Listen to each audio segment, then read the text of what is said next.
DC's cinematic history spans over half a century, and in that time they've released some of the most memorable comic book movies ever made. From Batman's beginnings to Zack Snyder's Justice League, these are the most iconic scenes from every live-action DC movie.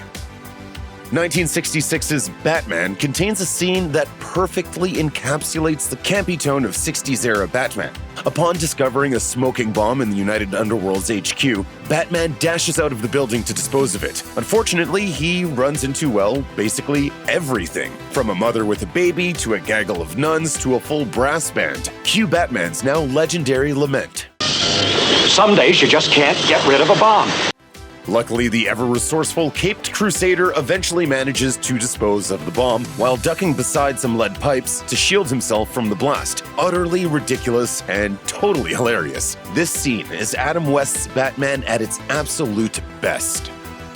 Considered to be a classic film in its own right, 1978's Superman was one of the first DC films to actually take its hero seriously, and part of that means following a young Clark Kent's life in Smallville. As such, by the end of the movie's first act, most audiences will be eager to see Superman make his proper debut. Luckily, they won't be disappointed either. Although the Man of Steel first appears in the Fortress of Solitude, he truly reveals himself to the world after a disastrous helicopter takeoff threatens the life of Lois Lane. Seeing he's needed, Clark Kent races across the street, rips open his shirt, and reveals the famous S emblem on his chest. After spinning through a revolving door, Superman takes to the sky and catches Lois mid-fall. Accompanied by John Williams' classic Superman score, this iconic moment set the standard for all future Superman movies.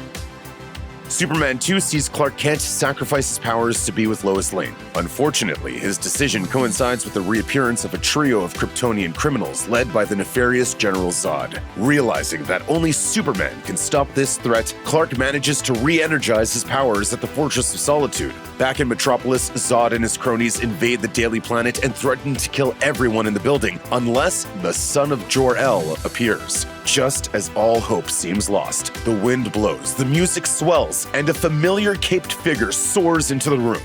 General, would you care to step outside? Superman is famous for his dramatic entrances and last-second arrivals, and this moment is the best of the very best. The first Swamp Thing movie was released when comic book films were still trying to strike a balance between serious storytelling and campy comedy. As such, the main character comes across as kind of a B-movie monster, albeit a more heroic one. It only seems natural then that the scene in which Swamp Thing fights his archenemy, Arcane, is legendarily cheesy. Both characters are obviously wearing rubber suits, and the bestial Arcane, for some reason, decides to use a sword against his opponent. This is comic book cinema at its absolute goofiest. Not that there's anything wrong with that.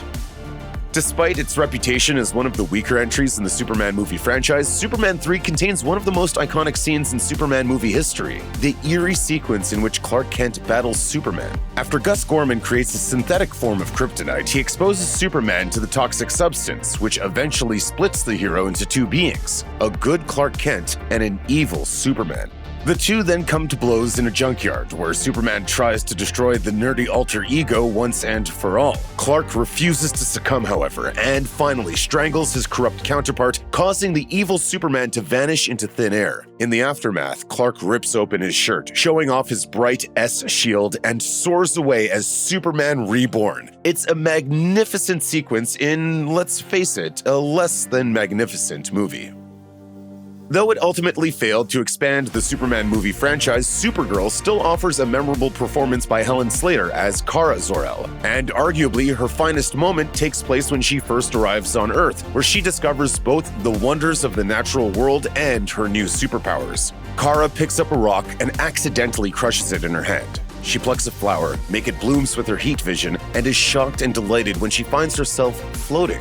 As she grows more comfortable somersaulting through the air, Supergirl takes her first proper flight, soaring through the clouds and finally settling down to watch the sunset. This is a genuinely beautiful scene, unlike any you'll find in the other Superman movies. It's just a shame the rest of the movie doesn't measure up.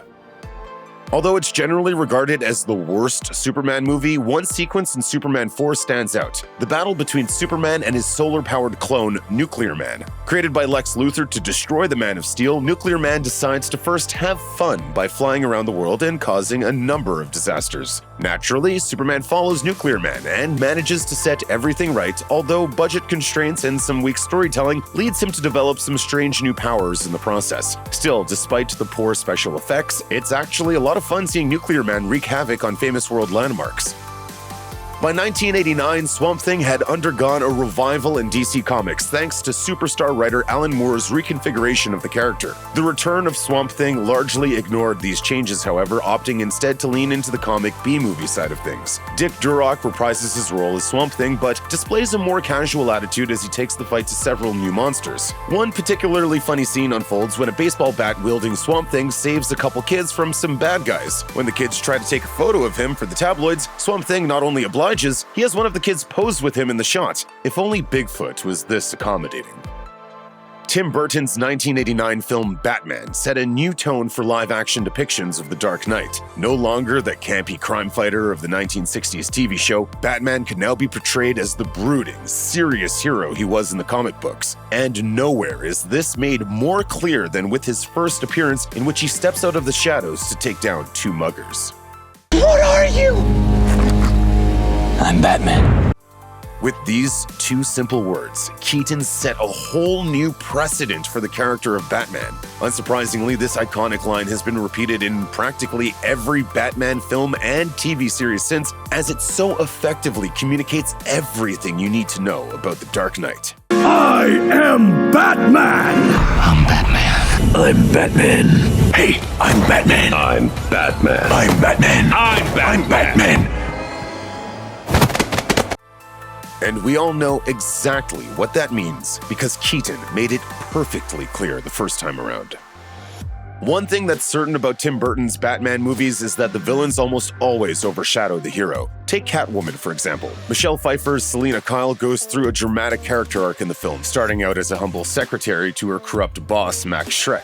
After he pushes her out of a window, Selina is revived by a colony of cats and transforms into a more aggressive version of herself. Her first big action scene establishes exactly who this Catwoman is. When she sees a mugger assault a young woman, Catwoman brutally kicks the thug into submission, clawing his face into a bloody pulp for good measure. And then she does something even more surprising. She assaults the would-be victim, too. You make it so easy, don't you? Always waiting for some bad man to save you. That's Selina Kyle, all right.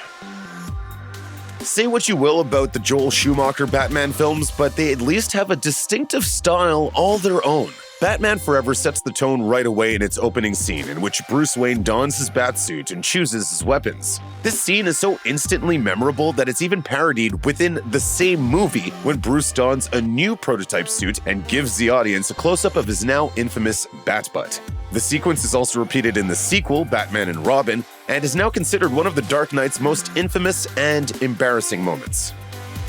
Batman and Robin is a movie that seems dead set on one-upping itself with increasingly bizarre and ridiculous moments. One scene, however, elevates the silliness to almost unbelievable levels. While appearing at a charity benefit auction, Batman and Robin are exposed to pheromone-laden love dust, courtesy of Poison Ivy. They then proceed to bid against each other for the right to date the villainess, and then this happens. $7 million.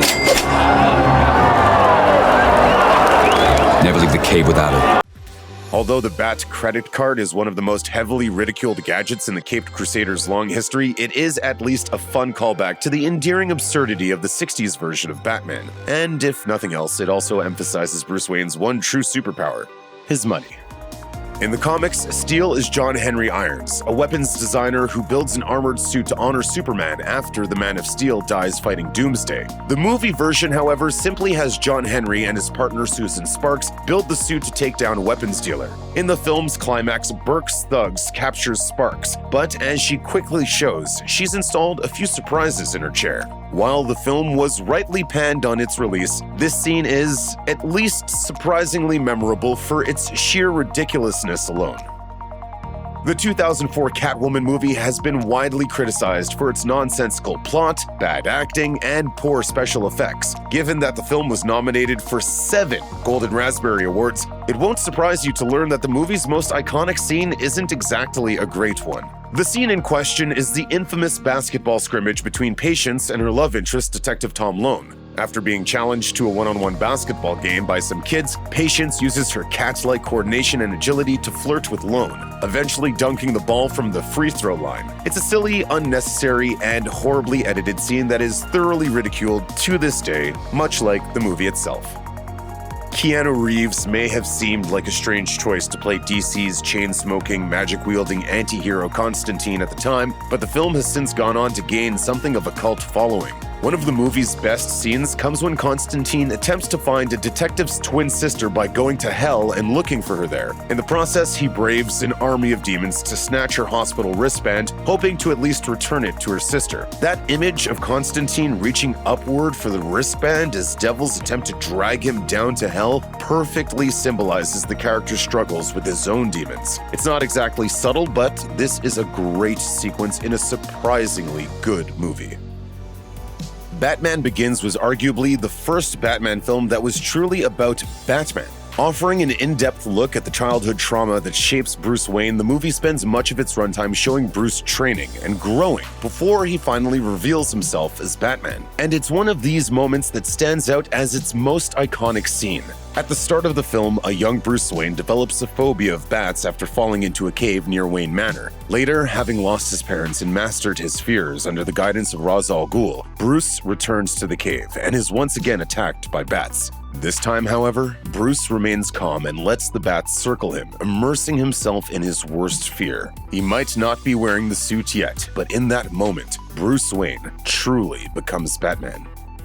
Bryan Singer's Superman Returns was intended to be a continuation of Christopher Reeve's Superman films, but was criticized for its somber depiction of the Man of Steel and the unnecessary introduction of Superman's son, Jason. Nevertheless, Superman Returns is filled with plenty of visually stunning sequences in which Superman shows off his godlike abilities. One particularly memorable scene occurs shortly after Superman's return, when he floats above the Earth and uses his super hearing to listen to all the voices on the planet. As soon as he hears a single cry for help, he leaps into action and plummets back down to Earth. Whatever his flaws may be, Superman is supposed to be Earth's greatest protector, and this scene demonstrates that in full.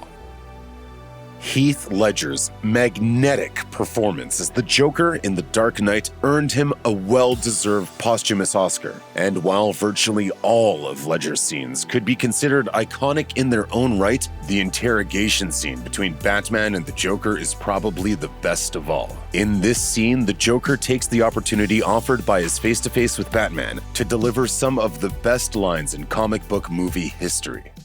See, I'm not a monster. I'm just ahead of the curve. This is a truly gripping scene, made even more disturbing by the fact that the Joker makes no effort to defend himself when things get violent, yet still manages to get everything he wants. As far as depictions of the Joker go, it really doesn't get much better than this. While there are a few slight differences between Zack Snyder's Watchmen adaptation and the comic on which it's based, one iconic scene is especially faithful to the original work: the birth of Dr. Manhattan. Being the only character in the story with actual superpowers, Dr. Manhattan's creation is suitably dramatic. After being accidentally locked in a test chamber, scientist John Osterman is literally torn apart by an experimental generator and left as a powerful disembodied consciousness. Over the next few months, John learns to rebuild himself, finally reappearing as an omnipotent blue Superman. Narrated to perfection by Billy Crudup, the entire sequence is both haunting and riveting. Years before he made history as Thanos in the MCU, Josh Brolin portrayed one of DC's more obscure anti-heroes, the bounty hunter Jonah Hex. While the 2010 Jonah Hex film alters the character somewhat by giving him the mystical power of resurrecting the dead, it does at least retain Hex's most distinctive feature, his heavily scarred face. In the movie, Hex is disfigured after his Confederate commanding officer Quentin Turnbull brands Hex's face with his initials. Hex then removes the brand by intentionally scarring that half of his face. Later, a smart-mouthed thug asks what happened to his face while brandishing a knife. Hex guns him down, then simply quips, Got myself shaven. What happened to yours? Green Lantern is a movie so thoroughly mocked that even its star Ryan Reynolds has taken a well-deserved shot at it. You're welcome, Canada. Despite the film's problems, however, there is one standout scene in which Hal recites the Green Lantern Oath and is propelled through a wormhole to Oa, the home planet of the Green Lantern Corps. Hal flies over a vast sprawl of futuristic buildings, past the central power battery, and into an assembly of lanterns, who reveal that he's now part of something much bigger than himself. The Dark Knight Rises offers one iconic scene that's actually deceptively low-key for a Batman movie. In the film's final scenes, Bruce's butler Alfred Pennyworth takes a holiday to Italy and spies Bruce sitting at a nearby table with Selina Kyle, having finally let go of his vigilante lifestyle. Alfred then leaves, happy that Bruce has found happiness outside of Gotham City. Unlike other Batman films, which suggest that the Dark Knight is eternally locked into his crusade, Christopher Nolan's Dark Knight trilogy offers something new. Closure. Here and nowhere else, Bruce Wayne is finally able to enjoy the happy ending he deserves. Zack Snyder's Man of Steel is full of controversial choices. From the movie's grim tone to Superman's decision to kill General Zod at the story's climax, this film continues to divide fans to this day. One scene, however, truly embraces the joy of being Superman. Upon discovering a Kryptonian scout ship in the Arctic, Clark Kent dons his Kryptonian suit and steps into the sun, ready to learn how to fly. Gradually, Clark progresses from super leaps to actual flight, soaring through clouds and canyons before finally reaching orbit. The look on Superman's face as he realizes what he can be is genuinely heartwarming and demonstrates the true potential of Superman at his best. Batman vs. Superman attracted all kinds of criticism when it was released in 2016, but one thing the movie did get right was the titular showdown between the Man of Steel and the Dark Knight. Tell me.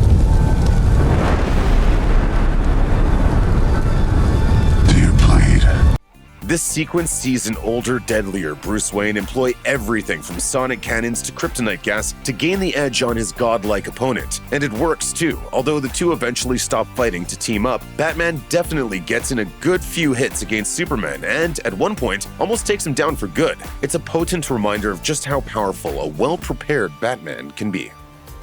While Suicide Squad received countless dire reviews from the critics, many of them at least praised both the action and Margot Robbie's performance as Harley Quinn. However, it's another character, Will Smith's Deadshot, who stars in the movie's most iconic scene. When his team ends up fighting an army of demonic monsters, the master assassin Deadshot manages to convince the villains to fight alongside the military to survive. Then, just as the demons threaten to overwhelm them, Deadshot steps up. He uses his uncanny aim and an arsenal of weaponry to take out every single demon, even as they get close enough to tear him apart. By the end of the film, Deadshot is still anything but a hero, but he has still managed to earn the respect of even his hard-nosed military handler.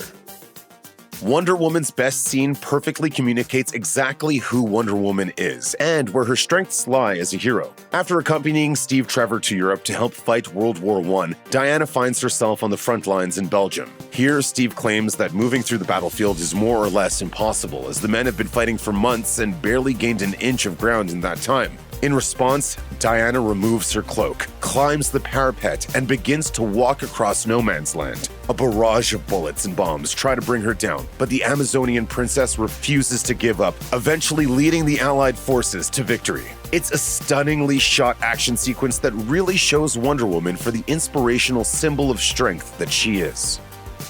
The theatrical release of Justice League greatly altered Zack Snyder's original vision. As such, it's also deeply unpopular among the fans, who successfully lobbied for the release of Zack Snyder's Justice League in March 2021. One scene, however, did excite many fans back in 2017. After being resurrected by an alien mother box, Superman emerges from his tomb in an amnesic state and almost immediately attacks the newly formed Justice League. Their combined might isn't nearly enough to restrain him, of course, and he even proves himself fast enough to keep up with the Flash himself. Obviously, Superman later returns as the Justice League's ally, but this scene did a pretty great job in showing why you don't mess with the last son of Krypton. Fully embracing the fantastical aspects of the character, Aquaman immerses its hero in an Atlantis bursting with color and life. There, he accepts a quest to recover a powerful trident that will grant him control over all sea life. What this really means is made clear in the movie's climactic battle scene, in which Aquaman shows up to an all-out war between opposing undersea kingdoms. Drawing on his enhanced powers, Aquaman summons an army of sharks, whales, and sea monsters that utterly overwhelms his opponents. It might sound like a silly power on paper, but Aquaman showed for the first time on screen that Arthur Curry's powers really are no joke. At the heart of Shazam is every kid's wish to become an all-powerful superhero. The first half of the film takes a comedic approach to this premise, as 14-year-old Billy Batson gains the ability to transform into a fully adult superhero. Hey, to fighting bad guys.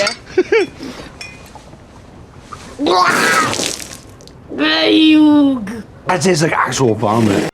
However, the film's best scene comes at the climax, when Billy stumbles onto a unique solution to stop the evil Dr. Savannah and his 7 deadly sins, sharing his power with his foster siblings. As the kids all shout Shazam, a bolt of lightning transforms them into fully grown superheroes ready to take on Savannah's army. While comic book fans might already be familiar with the Shazam family, this scene will doubtless surprise and delight all kinds of fans in equal measure.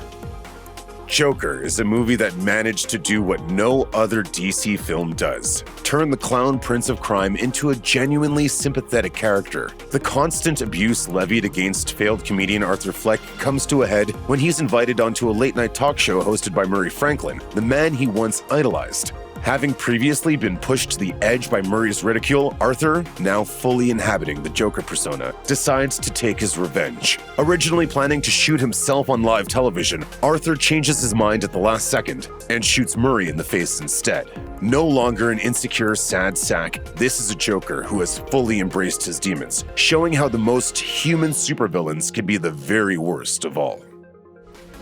Margot Robbie reprised her role as the Joker's ex-girlfriend Harley Quinn in Birds of Prey, and the result is an off-the-wall film filled with delirious fun. The full title of the movie speaks to the film's broader aims, while its best scene perfectly communicates them. It's all about helping Harley and the birds find themselves. After being dumped by the Joker, Harley decides to reinvent herself by blowing up Ace Chemicals, the factory where the Joker transformed her into his chalk-white counterpart. Although Harley makes this decision when she's drunk and feeling impulsive, it's still a fantastic moment of rebirth that decisively separates Harley from the Joker's influence. As the factory goes up in an explosion of flaming green smoke, and Charlotte Lawrence's "The Joke's on You" plays in the background, all of Gotham City learns that Harley Quinn is finally her own woman.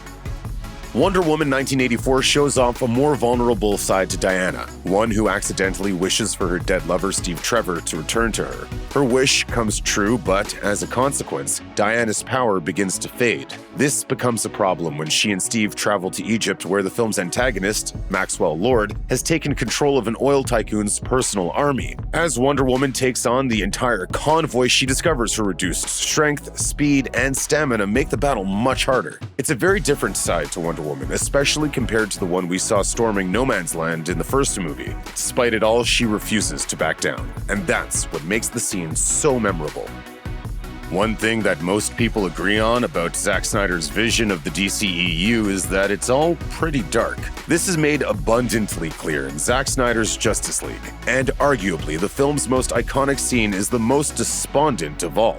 For its epilogue, the movie returns to the apocalyptic nightmare future first seen in Batman vs. Superman, in which Superman has turned to evil and Earth has been overrun with Darkseid's parademons. Most surprising of all, Batman has entered into an alliance with his arch-enemy, the Joker. The partnership is purely one of convenience, of course, and the Joker still takes sick joy in tormenting the Dark Knight with his failures. I'm happy to discuss with you in any way, like why you sent a boy wonder